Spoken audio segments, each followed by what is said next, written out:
ভাই আমি যেখানে দাঁড়ায় আছি এটা আমার ঘরের সামনে দাঁড়ায় আছি। এই ঘরটাকে পুরাই দেওয়া হয়েছে। ঘরের ভিতরে আমার বাবা মা ছিল, আমার ভাই ভাবি ছিল, আমার 4 মাসের অনলি 4 মাসের ভাতিজি ছিল, 4 বছরের ভাতিজা ছিল। সবাইকে মারার প্ল্যান ছিল। আমার পরিবারের কেউই দরজা খুলে বের হতে পারে নাই। ঘরের বেড়া ভাঙে বের হয়ে বাকিদেরকে বের করা হয়েছে। পিছনে আপনারা গেলে ফুটেজ পাবেন, হাঁস মুরগি সেটাও পোড়ায় দেওয়া হয়েছে। পিছনে একটা রান্নাঘর ছিল, সেটাও পোড়ায় দেওয়া হয়েছে। সমূলেই পোড়ায় দেওয়া হয়েছে। সো আমার শত্রু তো এখন আওয়ামী লীগ।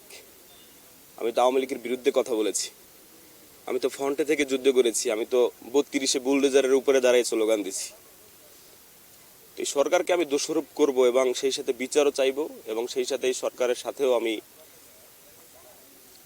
থেকে সাহায্যও করব, যেন এই সরকার সুষ্ঠু তদন্ত করে আমার ঘর পুনর্গঠন করে দেয়। 7 দিন টাইম, এবং যারা এর সাথে জড়িত তাদেরকে আইনের আওতায় আনা হয়, দেশবাসীর কাছে যাতে করে তাদেরকে দেখানো হয়। কারণ আমি বিশ্বাস করি, আপনারা বিশ্বাস করেন, দেশের মানুষ বিশ্বাস করে, ভারত থেকে আগুন ঢিল মেরে আগুন ধরাই দেওয়া হয় না। এখানে এসে কেউ আগুন ধরাই দিয়ে গেছে। আমি বাংলাদেশের আইন শৃঙ্খলা বাহিনীর প্রতিও শ্রদ্ধাশীল, বাট আমি 7 দিন টাইম, 7 দিনের ভিতরে যদি আমার ঘর এই পোড়াছোড়া না উঠে পুনর্গঠন যদি না শুরু হয়, অনলি কাফি। আমি একাই রাজপথে থাকবো, আমি একাই এখানে গাড়ি আটকাই দেবো, আমি এখানে জেম লাগাবো। আমার সাথে আশা করি বিপ্লবী ছাত্র জনতা আছে। আমাকে আন্দোলন করার জন্য টিএসসিতে যেতে হবে না। আমি এখানে একা দাঁড়াবো। এখানে একা দাঁড়াইলে আমি আশা করি এখানের জ্যাম টিএসসি পর্যন্ত পৌঁছে যাবে।